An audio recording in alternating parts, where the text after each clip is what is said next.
We are living in an era where life expectancy is 100 years.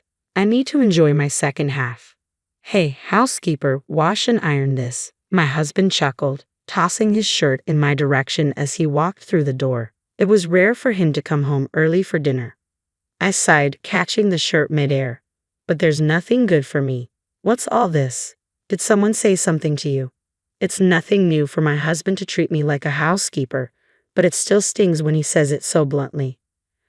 However, it's too late to change him, so I swallowed my discomfort. Reeking of alcohol, my husband slumped into a chair at the dining table. Oh, it was the boss. We had a company party today, and he said that life is 100 years, so 50 is just the halfway point. I see, so it was the company's boss who planted that idea. My husband casually started picking at my dinner as he continued talking.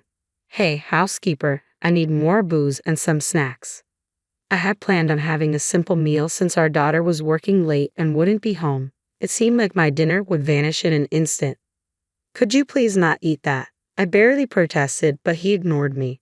Resigned, I began preparing some snacks and extra food for myself. I'm Kayla, a 42-year-old office worker.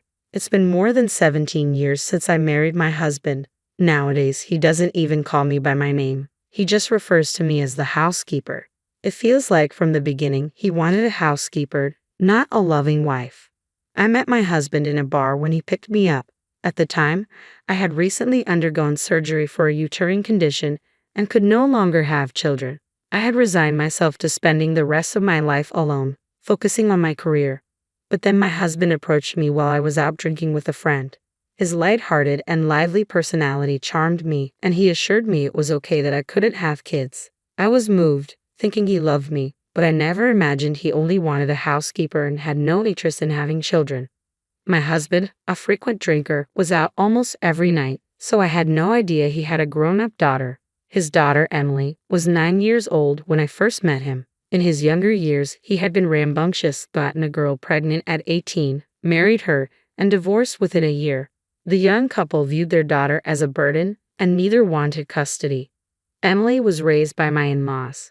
Despite her complicated circumstances, Emily was a remarkably good and obedient child. When she met me for the first time, she bombarded me with questions. Are you going to be my mom? Will you stay with me forever? Will I have a brother or a sister? Her inquiries came one after another, leaving an indelible mark on my memory. In 4th grade, Emily understood that her family situation was different from that of other children, and she often seemed lonely.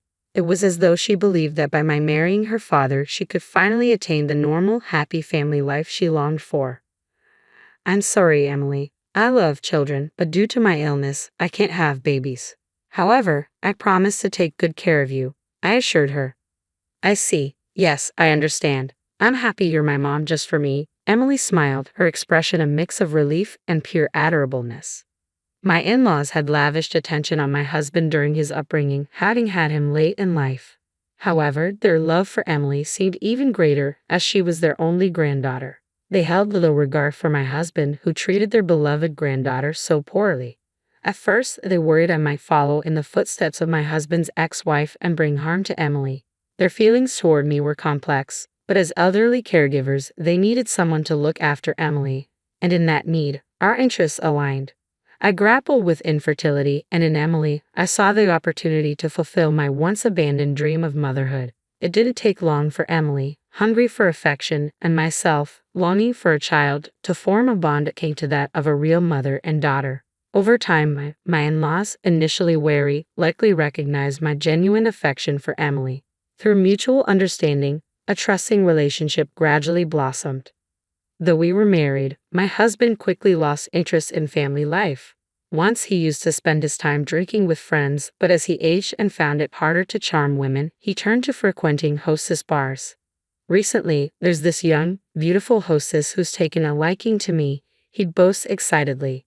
Yet it was he who was infatuated with these young women. I grew increasingly repulsed by my husband, and my love for him dwindled rapidly. Still, I chose not to divorce him because of Emily. Life with her was filled with sweetness and happiness, and for her sake, I endured my husband's late-night returns, reeking of alcohol and hurling abuse at me. He never bothered to participate in any of Emily's school activities. so outsiders likely assumed we were a single mother and daughter.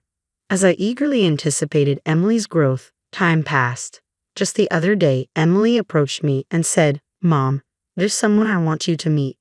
Emily was already 26. I knew she had a boyfriend, and his name popped up in our conversations now and then. But the day finally arrived when she wanted to formally introduce him. It was a moment I'd never forget. "Congratulations. I can't believe Emily's reached this age already. You've grown into such a remarkable young woman." I beamed with pride. The once anxious girl I met had blossomed into a confident woman who could share her genuine smile with me. We had truly forged a bond like that of a real mother and daughter. Those were truly joyous days. The man Emily introduced, a young man named Harley, proved to be wonderful. "Harley is an exceptional guy, isn't he? You've chosen well, Emily," I praised, to which Emily's expression turned complex. "He's nothing like my father, is he, Mom? You don't have to endure for my sake anymore. I want you to divorce my father and find happiness too." "You're still young," she urged, her words carrying a mixture of concern and determination. That's true. In reality, Emily had long given up on her father and had been encouraging me to divorce him for some time. When we married, Emily wasn't a child, so I didn't quit my job. I've remained a full-time employee and have managed to save up. Frankly, I've been prepared for divorce for quite some time now, but I've struggled to take the final step. As we nibbled on the snacks I had prepared and my husband sipped his whiskey, he suddenly remarked, "Now that Emily's wedding is set, perhaps it's time for us to consider the same." "Eh? Time for what?" I responded, caught off guard. "I think it's time for us to get a divorce," he announced out of the blue, just before our daughter's wedding. I was stunned. "But wouldn't it be better if both parents attended Emily's wedding?" I queried. "Kayla, you're such a fool.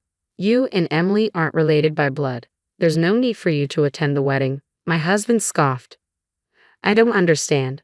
Are you suggesting she should go with her biological mother?" "I have no clue what she's up to these days," I replied, bewildered. "Then who will accompany her?" "My new partner." "What?" I was utterly perplexed by my husband's words. "She's my girlfriend, a young, charming hostess named Natalie." "Really? Are you sure she's not just doing her job?"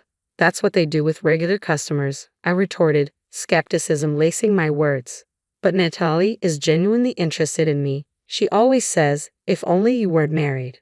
So, I'm planning to propose to her on her birthday next month. Life is a long game, and I've still got more than half of it left. There's plenty of time to enjoy it. Emily would be happier with a young, charming woman like Natalie as her mother, rather than a plain woman like you. And I prefer having a beautiful woman by my side. So, you're no longer necessary.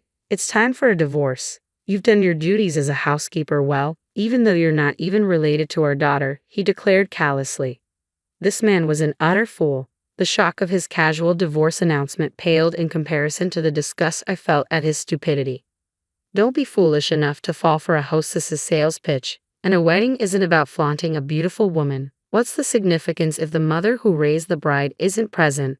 It doesn't matter if we're not related by blood. You were always just a substitute housekeeper.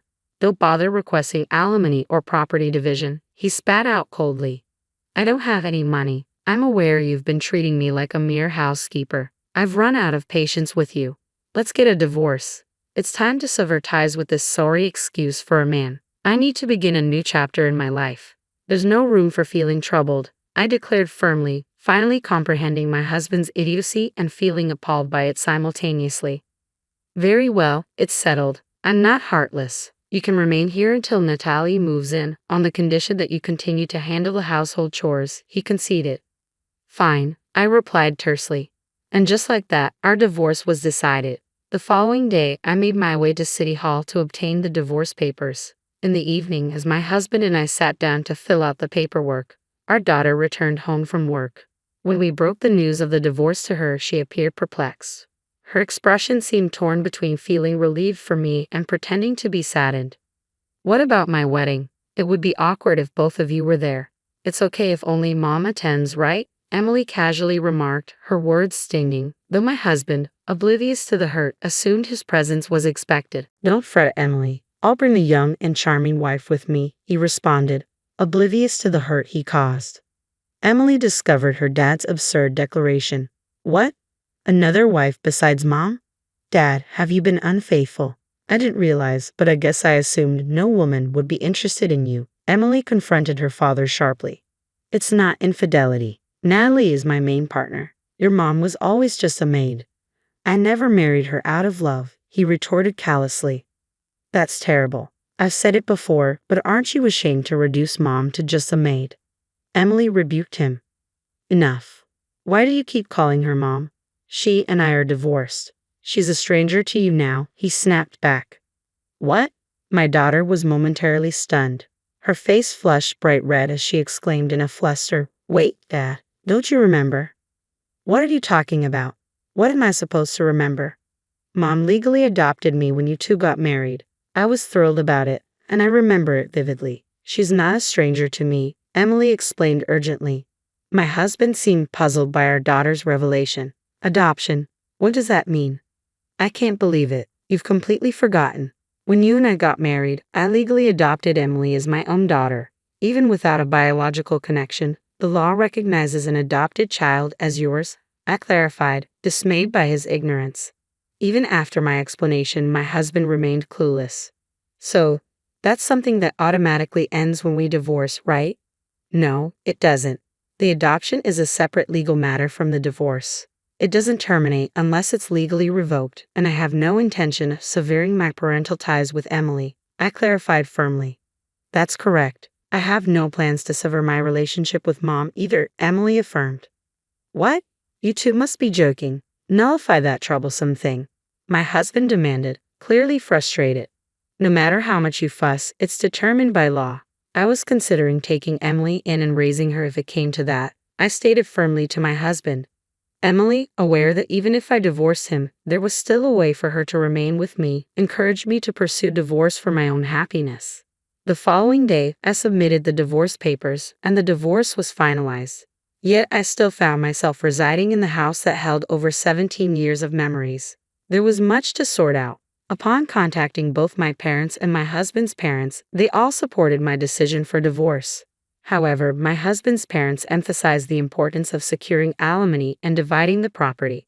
They also advised selling the house to generate some income. Despite being their own son, they seemed exasperated by his treatment of their granddaughter and me. The following day, during dinner, my husband dropped a bombshell. Hey, I've decided to remarry you, he announced out of the blue.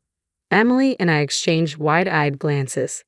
What? I exclaimed, completely taken aback by his sudden declaration.